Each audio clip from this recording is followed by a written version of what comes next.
warahmatullahi wabarakatuh. Pertama, kita kembali mengucapkan puji syukur kepada Tuhan Yang Maha Kuasa atas limpahan berbagai rahmat, nikmat, terutama nikmat hidup, sehingga kita semua bisa berdiri dan berkumpul di tempat yang sederhana ini. Kemudian selawat dan salam kita panjatkan ke junjungan kita Nabi besar Muhammad Sallallahu Alaihi Wasallam. Mudah-mudahan dengan seringnya kita berselawat, kita salah satu umat yang mendapat syafaat di kemudian hari. Amin. Amin ya rabbal alamin. Bapak-bapak dan saudara kami sekalian, sebenarnya kami dalam keadaan sakit. Dari fisik sudah nampak kurang lebih 12 hari tidak makan, karena memang ada yang, apabila ada yang masuk itu akan muntah dan keluar. Kami coba ke rumah sakit Brimob. Begitu sampai, beliau minta langsung di swab. Batin saya menolak. Saya tidak merasa,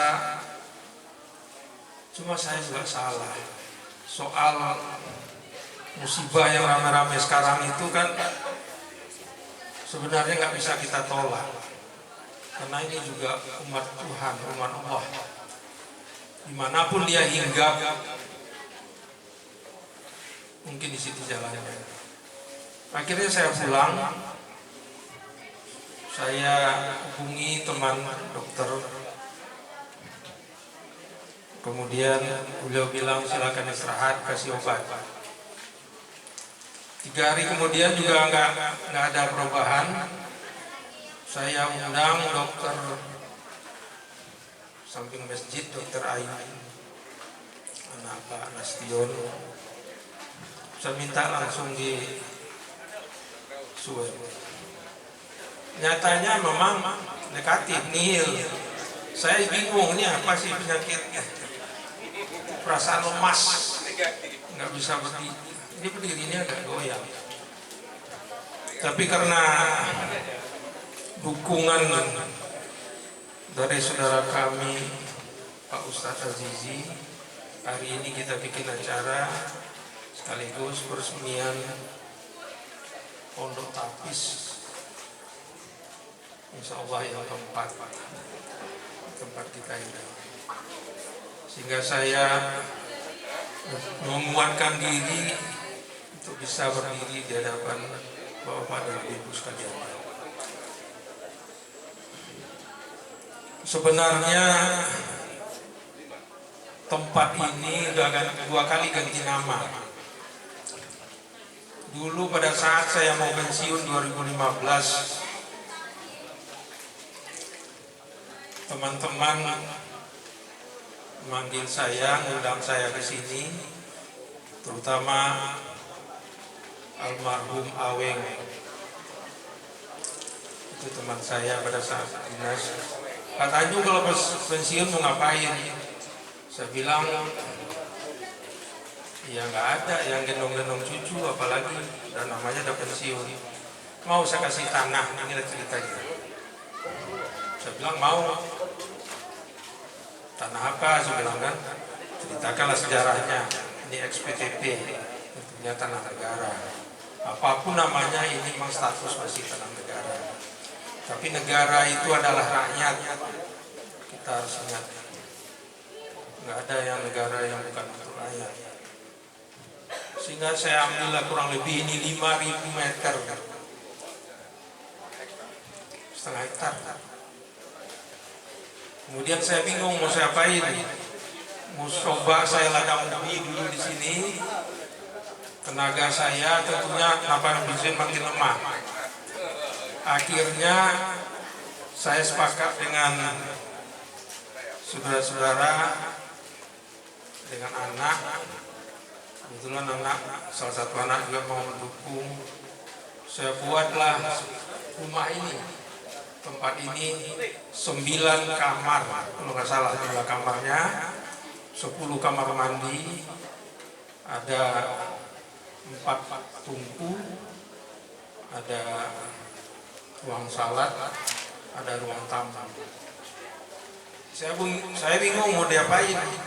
Kalau saya tinggal di sini nggak mungkin, karena ada rumah anak istri saya di Marelan.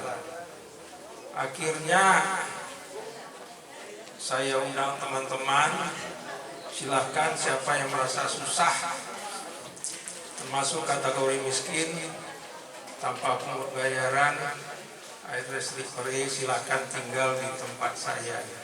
Namanya dulu saya buat panti miskin, rumah singgah atau panti miskin. Rame, jumlahnya rame, malah nggak terlayani. Kemudian saya bentuk pengurus dalam bentuk yayasan. Pengurusnya sama dengan pengurus masjid.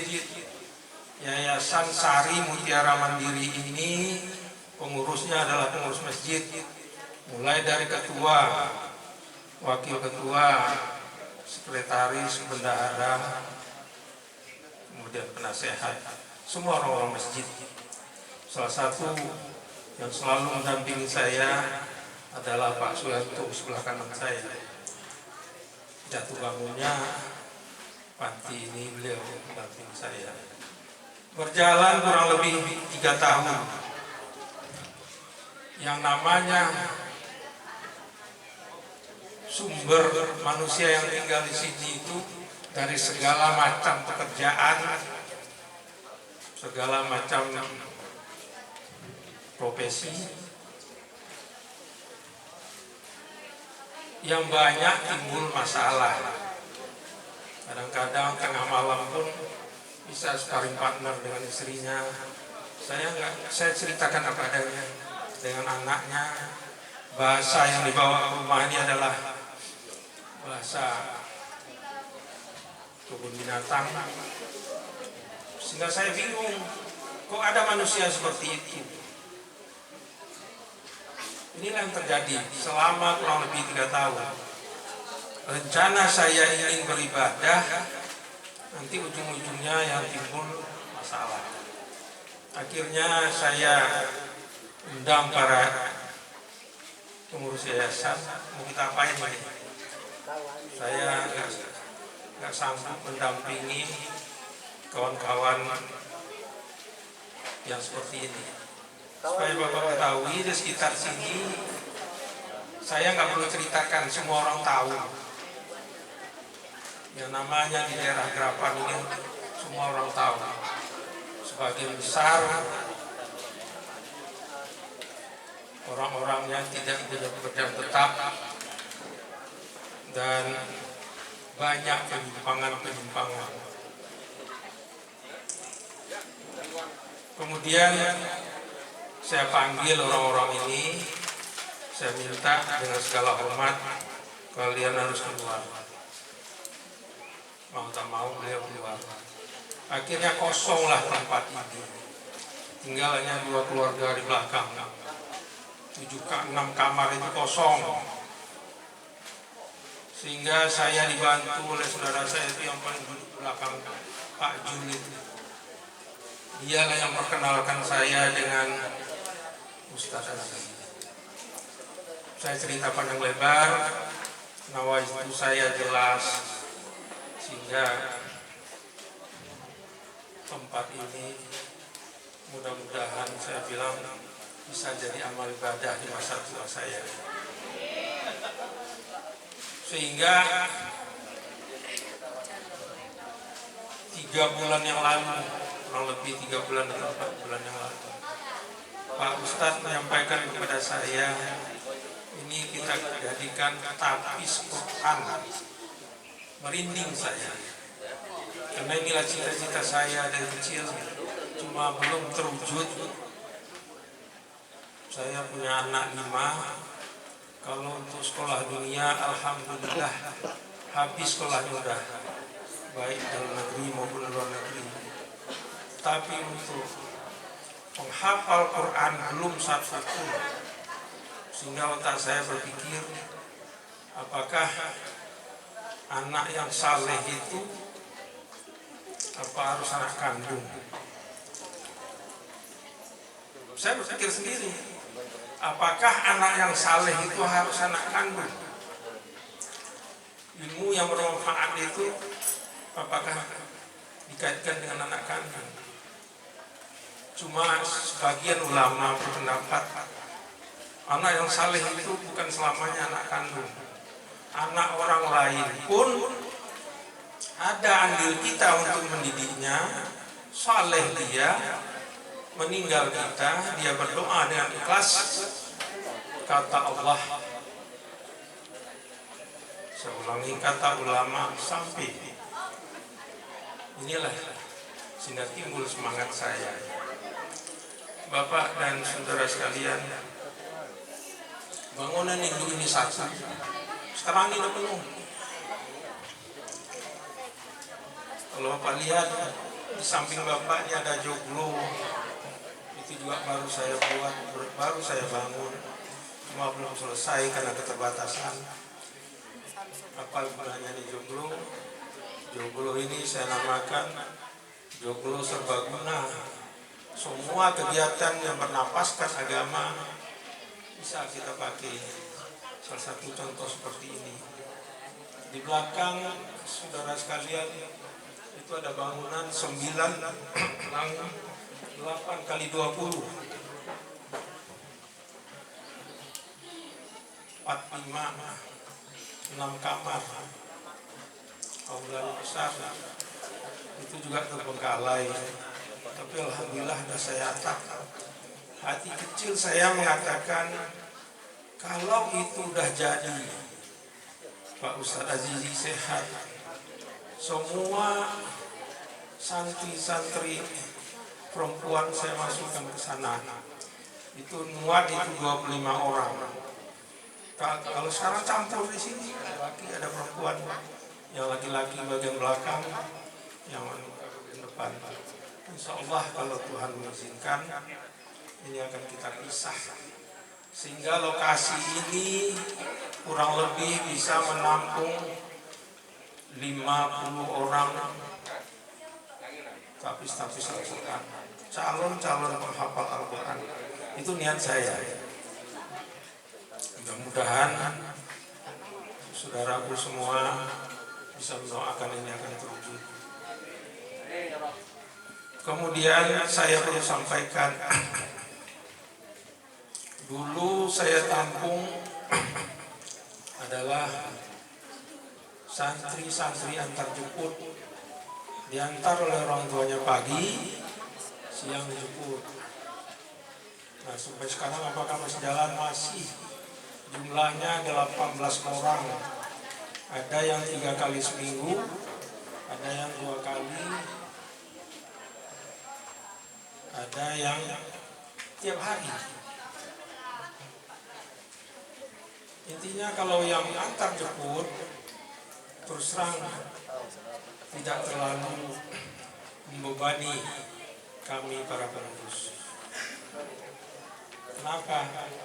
Segala sesuatu adalah tanggung jawab orang tuanya di rumah. Kemudian yang mondok di sini, yang tidur di sini, makan di sini, semua kegiatan di sini, kurang lebih saat ini adalah 21 orang. 7 gurunya, berarti 13-14 orang muridnya. Ini ibu lihat di samping ibu, samping bapak, muka-muka yang polos untuk menuntut agama Allah ini. Beliau nggak banyak permintaan, cukup kami cukupkan kebutuhan pokoknya, makannya, minumnya, tempat tidurnya, dan sebagainya.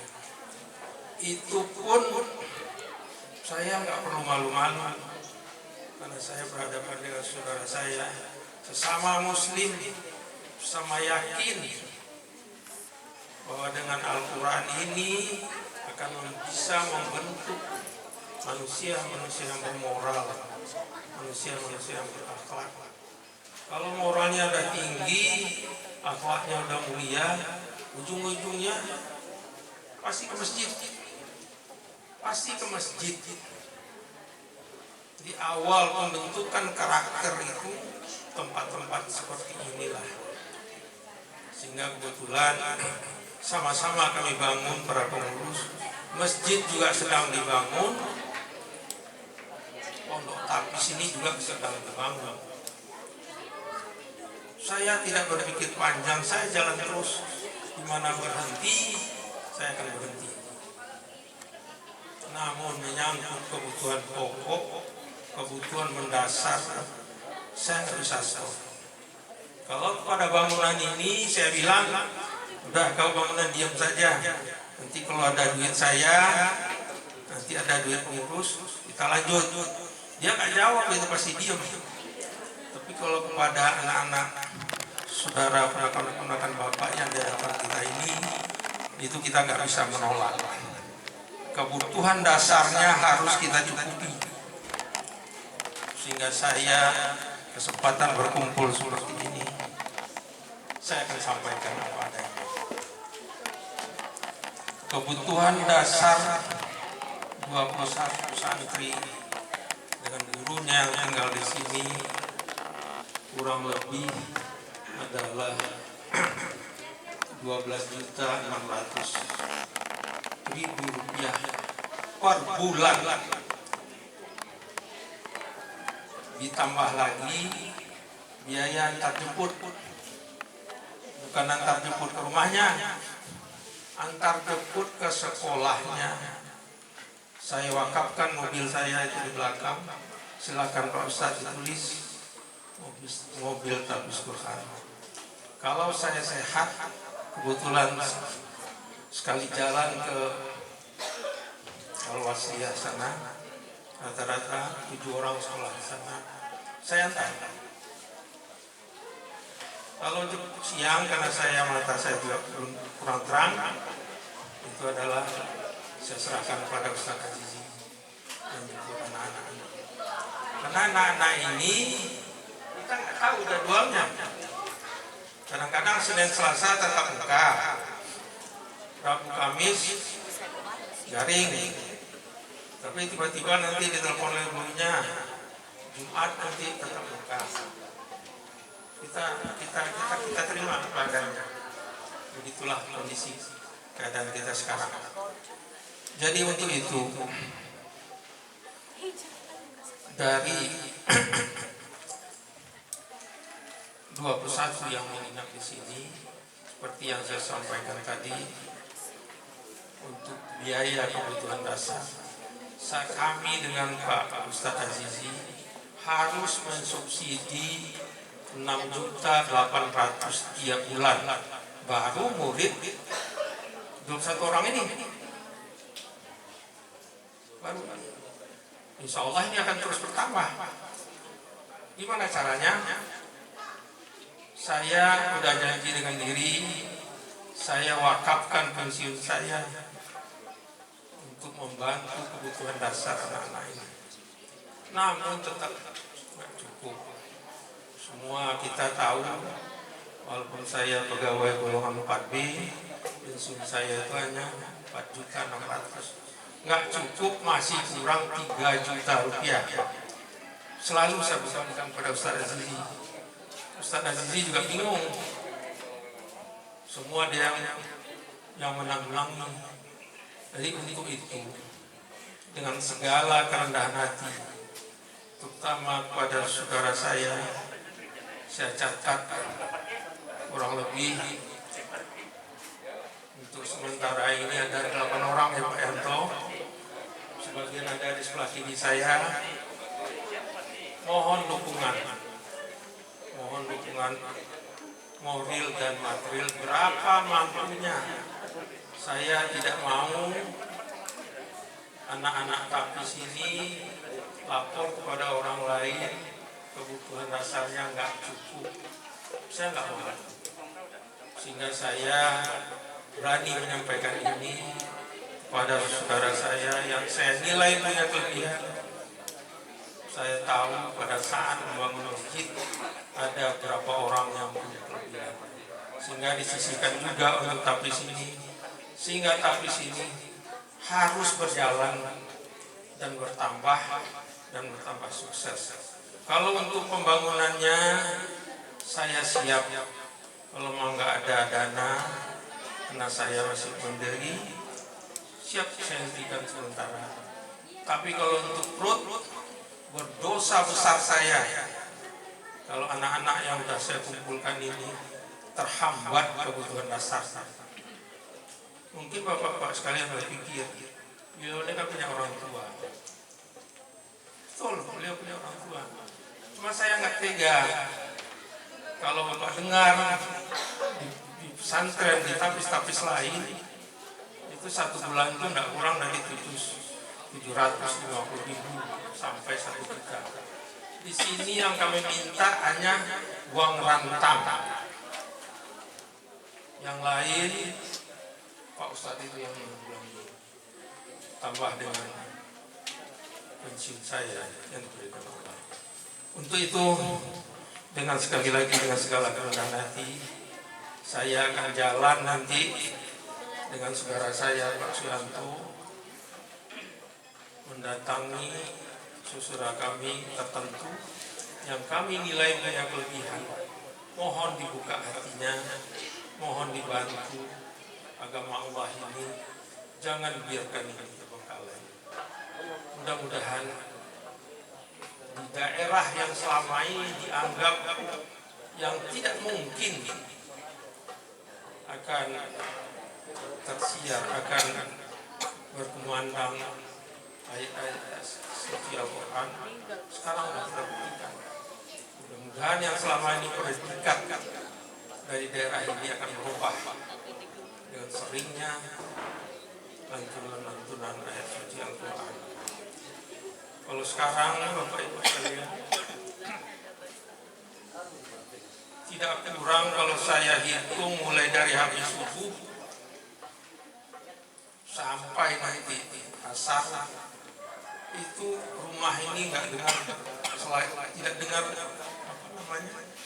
bicara apa yang lain selain dari lantunan ayat suci Al-Quran. Inilah dari anak kami. Tidak ada hari tanpa membaca Al-Quran. Nggak ada waktunya, disuruh main pun nggak mau. Disuruh main pun nggak mau. Salut kita. Inilah berkah yang diberikan Allah. Jadi semoga apa yang saya sampaikan bisa Bapak, saudara sekalian yang di hadapan saya memahami. Kalau dalam waktu dekat kami nanti berkunjung ke rumah Bapak-bapak sekalian, jangan terkejut. Bukan untuk Sahrial Tanjung pribadi, bukan untuk Suyanto pribadi. Kalau untuk saya pribadi sudah cukup, Allah sudah berikan saya berbagai fasilitas. Tapi untuk menegakkan agama Allah ini siapa lagi? Untuk menolong agama Allah ini siapa lagi? Apalagi yang di atas Al-Quran. Menurut saya, ilmu apapun di bumi ini puncaknya adalah Al-Quran. Kita kepingin melihat 20 orang santri ini punya akhlak mulia, sehingga dia berumah tangga juga akan melahirkan anak-anak yang berakhlak, anak-anak yang berbudi pekerti, sehingga insya Allah predikat kampung ini akan dirubah oleh Allah menjadi predikat Quran.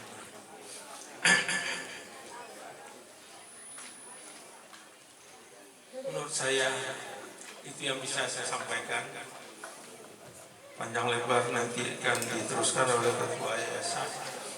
Dan sebelumnya saya mohon maaf kalau ada kata-kata saya yang menyinggung, tapi saya berpikir, nggak ada pikiran saya yang lain.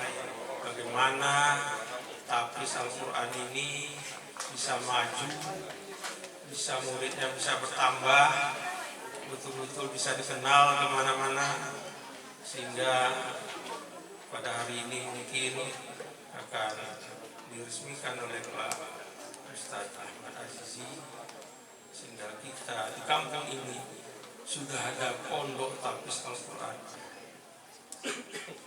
Demikian saja mungkin yang bisa saya sampaikan. Sekali lagi kurang saya mohon maaf. Saya akhiri. Wassalamualaikum